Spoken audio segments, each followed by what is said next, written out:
The Nashville Predators are off to their worst 20-game start in franchise history. On today's Locked On Predators, we're going to talk about what is really going wrong with the team and why the answer to the failure and fan base frustration isn't firing Andrew Brunette.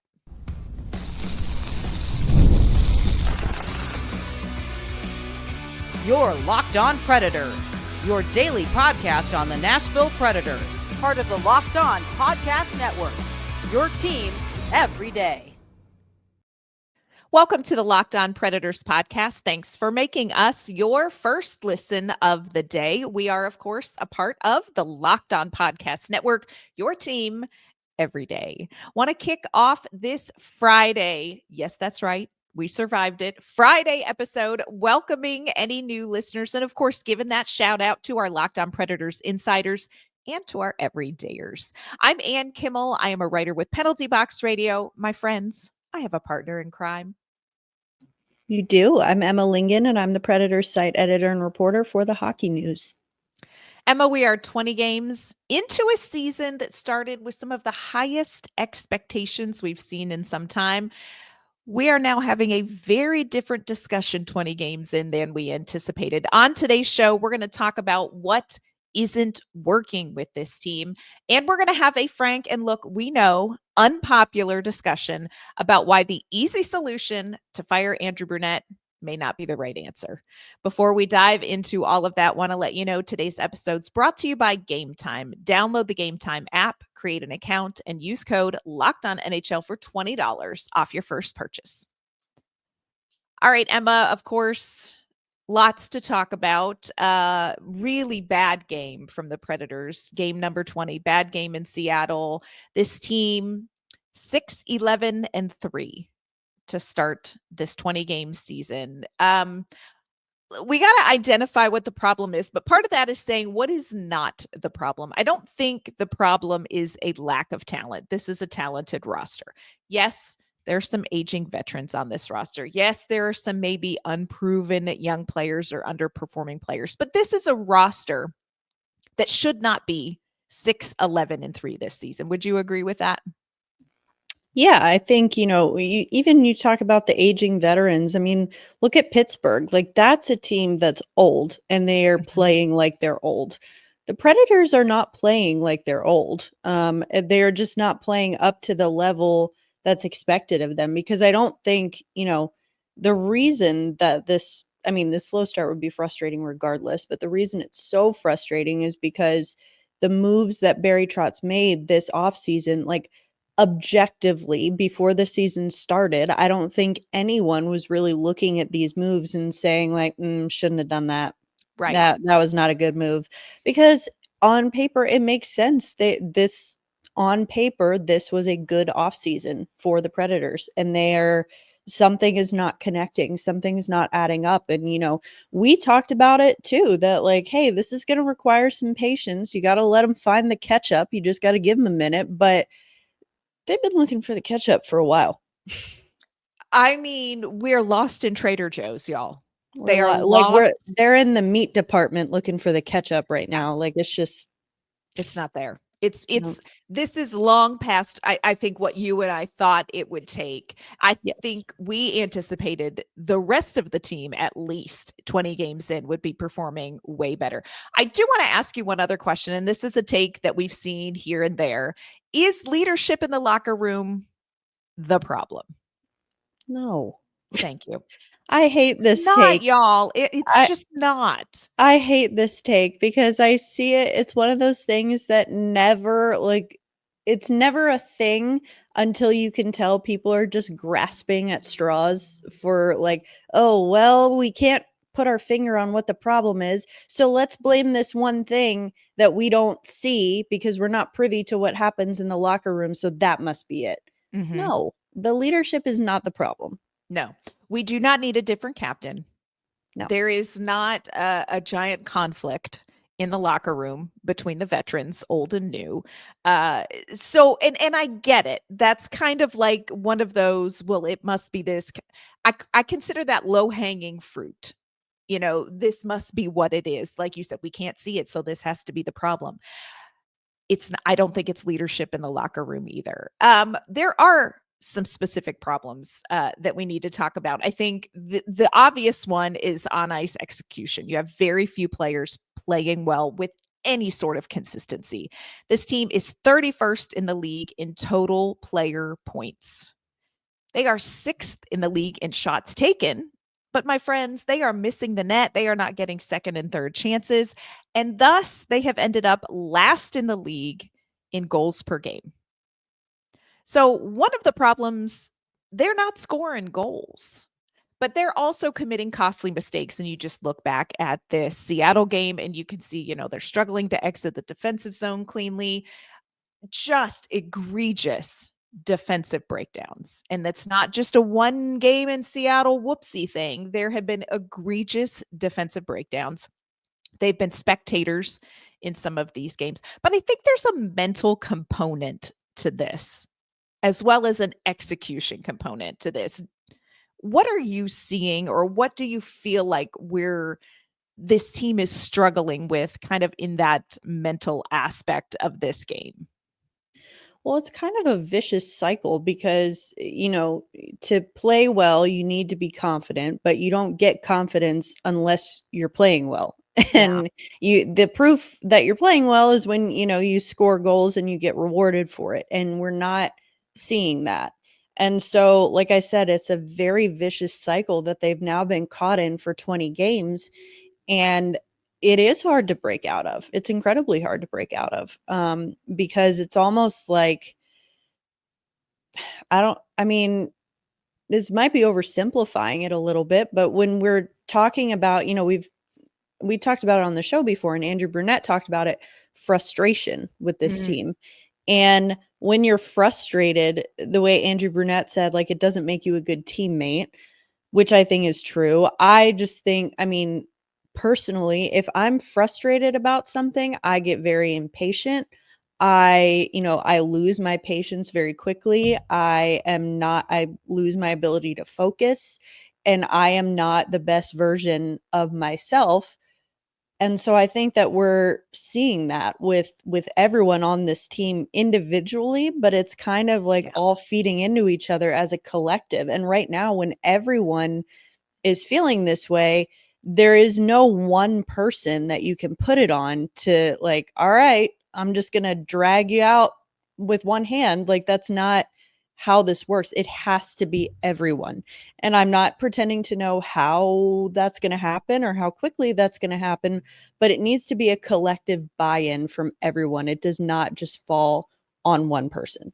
Yes, I would agree with that. And I think when you come into the season with the expectations that Nashville did, and you start out 0-5, I think that just shocks this. I think it is a shock to the system, and it is undermining that confidence that you talk about. I think the new players probably wanted to come in and kind of get off to these like revenge starts, like, don't you wish your girlfriend was hot like me, to their former teams that weren't going to pay them. That really hasn't happened. Your best players aren't consistently playing their best. And like you said, then there's really nobody that can sort of lead the charge, pick up the flag and lead the charge. And look, there are pieces on this roster that you need. You need maybe a more offensively minded center. You don't have enough players that are really driving offensive play. So there are a lot of different factors that have come together that have made this really the perfect storm for the Nashville Predators. When it comes to this perfect storm, it's logical to look at the coach first.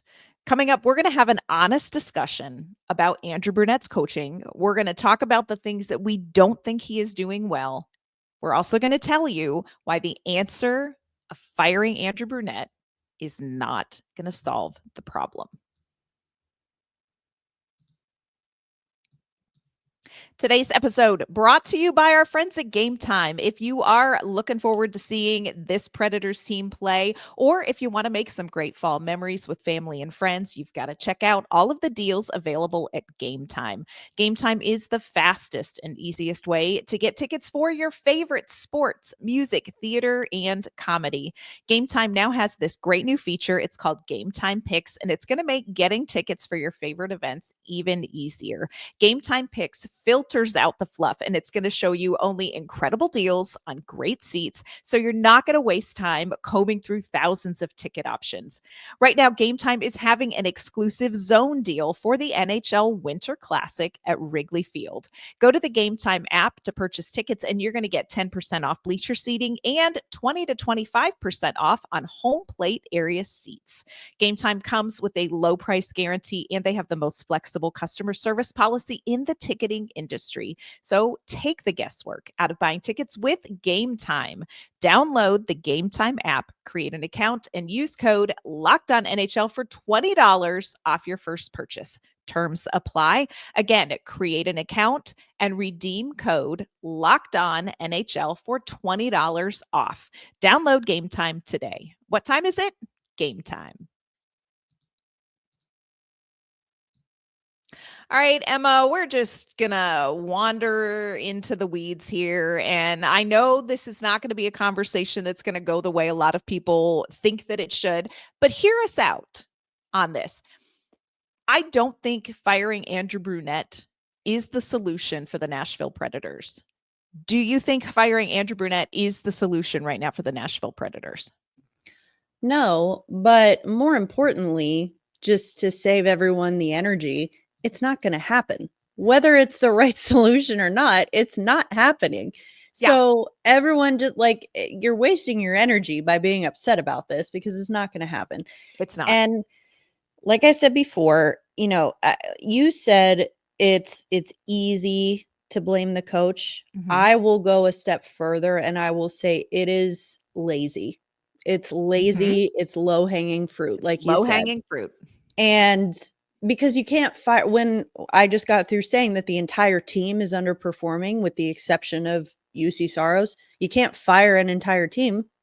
Like, so that's what makes sense. And so I get it. And I'm also, by saying firing him is not the answer, I'm also not saying that he is completely blameless in this situation. I do think that there are some things that Bruno has done.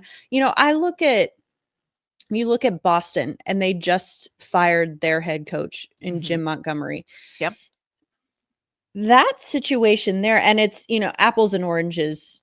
So don't take this as I'm saying that this is the same situation. But I think what is similar is the fact that there were some things that fell on Montgomery with that team. They got off to a slow start. They were underperforming. The general effort level didn't seem to be there, which that's a big difference where I think with Nashville versus Boston. But it's, I think Montgomery ultimately took the fall for it, but I think most of the onus there is on the players. And even talking, looking at interviews with guys like David Pastrnak and Brad Marchand were saying afterwards, they're like, yeah, you feel a certain level of guilt because it's not all his fault, but he's the one that suffers for it. And so I think the point here is that it's not going to happen. Mm-hmm. It's not the correct answer because again, I keep beating this drum, but if you look at last year with a worse team, and on paper a worse team, even around this time, I would say not even this time, even around January, almost into the All-Star break, I was saying, I see what Andrew Brunette is trying to do here, but I don't think that he has the right players. He doesn't have the horses to run the race he wants to run. And so I had serious doubts about Andrew Brunette last year. Then what happened? They went to the playoffs. Proved me wrong. Now, I'm not anticipating another 19-game point streak. I don't think that would be a responsible thing to do. But the point is, less than a year after he has led this team to the playoffs, he is finished as a finalist for the Jack Adams Award, making something out of nothing with that team. Yeah. So quickly, everyone is turning on him and saying he's not the guy, he can't lead the. No, it's not his fault. It's not his fault entirely, that Steven Stamkos and Jonathan Marchessault and Brady Shea are not performing. Are there things he could do differently? Sure. He could probably, I said this on yesterday's episode, Bench Say it again. bench a star, bench one of your stars. That sends a message. Benching one of the kids, or even, I mean, this one goes to Barry Trotz. Waiving Dante Fabro doesn't really send a message either. He was a healthy scratch most of the time anyway. You got to bench a guy who is one of your quote unquote stars, because that sends a message about, hey, there needs to be accountability here. So you could do that. He hasn't. We've talked about this a lot. He keeps young players on a very short leash. He has trust issues, like we've said. Yeah. He has been a little quick with the itchy trigger finger with shuffling the lines sometimes. And so maybe, that's a problem. Like, there are definitely things that he could do differently. None of those things are enough where he needs to lose his job over it, especially after what he did last year. You have to look at an entire body of work. And I get it. Believe me, 20 games in, we're a quarter of the way almost through the season now. And that's not nothing. That's not insignificant. So it is bad right now. Yes, this is a bad start. This should not happen. But bad does not equal coach must be fired, because that's not going to fix your problem. Yeah. And hear what we're saying. There are things that Andrew Brunette probably should have done differently or do differently. Raising children, one of the things that I learned is you parent the kids you have, not the kids you wish you had. So you may look at your little baby boy and say, he's going to be a baseball star. Y'all, he may like musical theater. You better parent the kid you have. You don't parent the kid you wish you had. And in some ways, I feel like Andrew Brunette struggles to coach the players he has, not the players he wishes he had. So I think there are some adjustments there.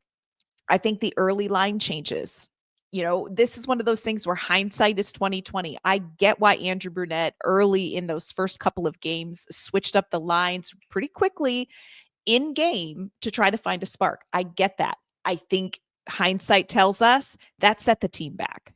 I agree with you. I don't like the short leash he has with these young players. I don't like it at all. I don't think that helps them. And I'm with you. He is very much stick, not carrot. And I think maybe coach carrot, not stick. Reward some of these young players like Juuso Parssinen and like Mark Del Gaiso, like Zach LaRue. Reward them for what they are doing instead of benching a young player for not doing something. And I agree with you. At some point, you have to bench, or I was having a conversation about this earlier today with someone else, or you limit ice time for a star who's underperforming. There is a different stick carrot balance I would love to see, but he should not be fired, because this is not directly a coaching issue. Is it his job to fix these problems? Yeah. He's going to have to fix these problems. But just because something is the usual response doesn't make it the right response every time. And that's what we're looking at. And I get it. You hear hooves, you think horses, not zebras. And so this team is underperforming. You think the coach sucks. Totally get that. But when you look at the stats and when you look at Andrew Brunette's, like you said, body of work, this is zebras. This ain't horses. Okay. There is an execution problem. There is a mindset problem. Last season, he showed us, dear God, with blood, sweat, and tears, he can drag this team to better execution. When it comes to mindset, I think what he did in Florida when he became a Jack Adams nominee, taking a team through a very horrific early season change and finding a way to get them to rally, shows us that he can deal with difficult mindset issues. Let's let him. Let's let him. And look, I am with you. It's just not likely to happen. Coming up, we're going to tell you why it is not likely that Andrew Brunette is going to get fired. We're also going to look ahead to what is just going to be a game Saturday night versus the Winnipeg Jets.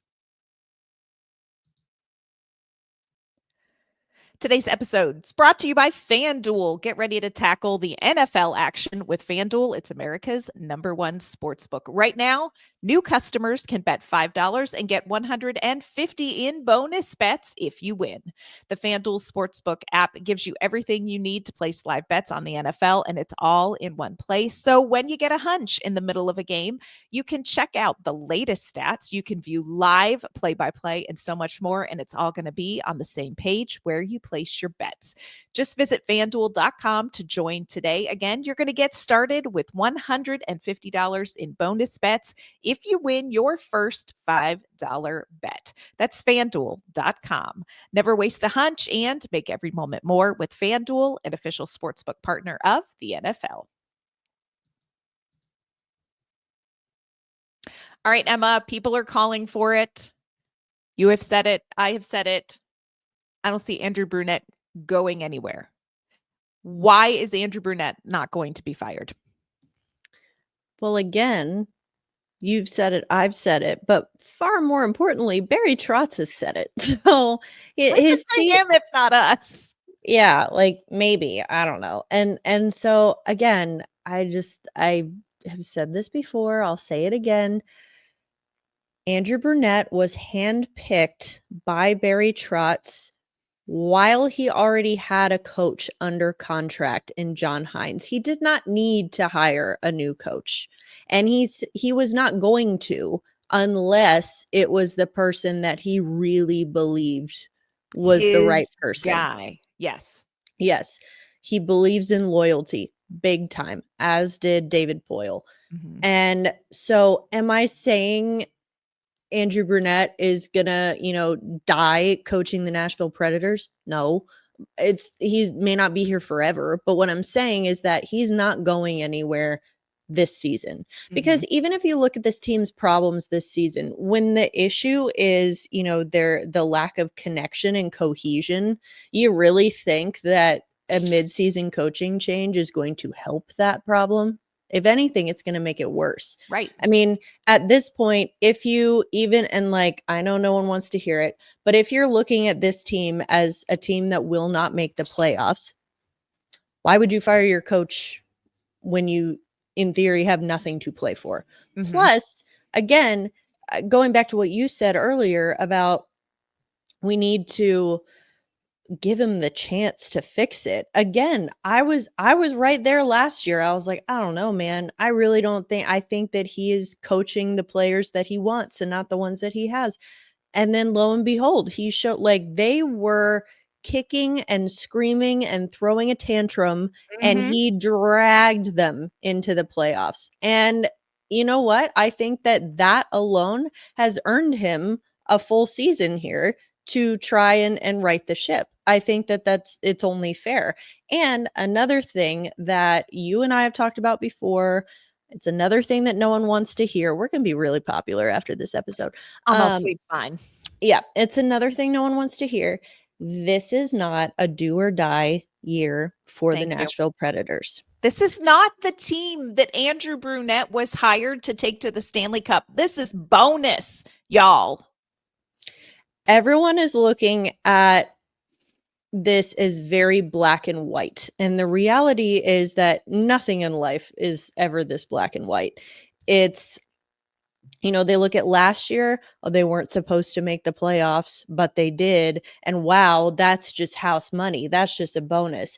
But this year, now that we have all these great players, it's Stanley Cup or nothing. And it's like, no, it's really not. And again, none of these guys were signed to, like, none of these were rentals. None of these guys are on 1-year deals, expiring deals. Like, I understand it, and the first thing that people will say back at me, and loudly as they have, is that, well, they're not getting any younger.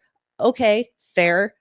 But until, like, I feel like people use the age argument as a crutch sometimes, because again, there are certain players that do, like, they look like they're aging, but they play slower, they have to play fewer minutes, whatever it is. But no one on the Nashville Predators really, like, maybe Luke Shen, but I mean, no one really fits that description. Like, I think that you're just looking at a number and saying, like, oh, he's 34, he's washed up. It's like, no, he scored 30 goals last year. I think he's fine. Like, Gus Nyquist, age 34, had the best season of his career. I'm not saying he's going to duplicate that, but I'm just saying that the numbers, you can't look at the numbers objectively like that when it comes to age. And I think, again, it's more low-hanging fruit. I think that, look at, I don't know, like Sergei Bobrovsky, what is he, like 36, 35, 36, and he won the Stanley Cup with Florida? Like, He's doing okay. I think he's doing okay. Yeah. So I'm like, to me, that the age argument really doesn't hold much water with me, because that's like, until this team gives you a reason to believe that age is the problem, then don't make it one. Yeah. And here's what I want to say to everybody that's probably furiously typing in the chat. Listen to what we are saying. Yes, there is a problem with this Nashville Predators team. No, we don't like everything Andrew Brunette has done. Guess what? Didn't like everything that Peter Laviolette did. Didn't like everything John Hines did either. That is an easy answer to a complex problem. And what's going on with the Predators is a complex problem. And here's the other thing you need to remember. Barry Trotz, general manager of the Nashville Predators, former head coach in the NHL. If you think that he is going to be the guy that pulls the rug out from under a head coach quickly, you're wrong, because he's been in their shoes. He hired Andrew Brunette to take this team into that not yet window we're talking about, and look, we've said it. Don't necessarily love the way he deals with the young players, but Barry Trotz believes he is the guy that can take this team with the prospects, the picks, the young, talent that they have in the pipeline down the road. He's not going to just call it because in one season, in 20 games, this team has sucked. And they have. Don't think we don't know. We watch the games. This is an honest assessment of people who have been in the locker room, who have talked with the players, who have talked with Andrew Brunette, who are at practices, who sees that he is working on in practices the issues that are causing problems in games. They are working on it. Andrew Brunette is not unaware of what the struggles are with this team, and he is working really hard to try to fix those. You can have your opinion, we can have ours, and we can coexist. We get that you're upset about the team playing poorly. We all feel it. And so I think that it's just like, everyone take a breath. We are not defending anyone mindlessly just because that is something that we're obligated to do. We're not. We're obligated to report on what we see and what we hear. And that's exactly what we are doing, because we are sharing our observations and our opinions are shaped by those observations.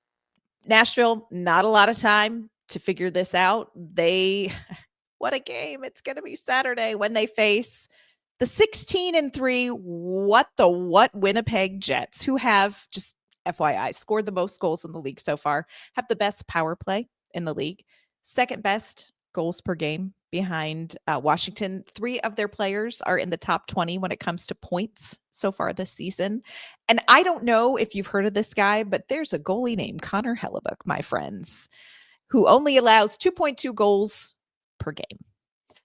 They get depth scoring up and down the lineup. Emma, give me one key to what Nashville can improve upon against the Winnipeg Jets. Well, see, my more educated response to that would be they need to score off the rush. They need to be better at scoring off the rush. This is a really bad rush team, Nashville. Mm-hmm. But, on a more basic level, score just once, maybe. Yeah. I don't know. Just seems like a lot to ask these days, but yeah. Gotta By the way, just making conversation, guess what goaltender has the most shutouts so far this season? Connor Hellebuyck. Whoa, crazy. This is going to be so fun. Predators have their work cut out for them against a just firing on all cylinders Winnipeg Jets. One of these teams is not like the other. Can Nashville regroup and bounce back from this Seattle loss and this frustrating 20-game start? I don't know. They've got their work cut out for them. On Monday's show, Emma and I will be back. We're going to recap whatever unfolds on the ice at Bridgestone Arena Saturday night. She and I will be there covering the game. This team, they're in a weird spot, and you just never know what is going to be the thing that maybe snaps them out of it. We're going to have to wait and see what happens Saturday night. Before we wrap up this week's episodes, Emma, let everyone know one more time where they can find you and your work. You can find me on social media only if you're going to say nice things at Emma_Lingen. And you can find my work at the Hockey News. You can find me on social media at AnnK_Mama on Ice. Drop a nice little message there. That would be great. You can find my work at Penalty Box Radio as well. Of course, you can follow the podcast on social media, LO_Predators. We're on Instagram. You can find our episodes anywhere that you listen to your favorite podcasts. You can find us right here on YouTube. That's going to do it for this week's episodes of the Locked On Predators podcast. Thanks for making us your first listen of the day. We're going to be back Monday with an all-new episode. Have a great weekend. We'll see you then.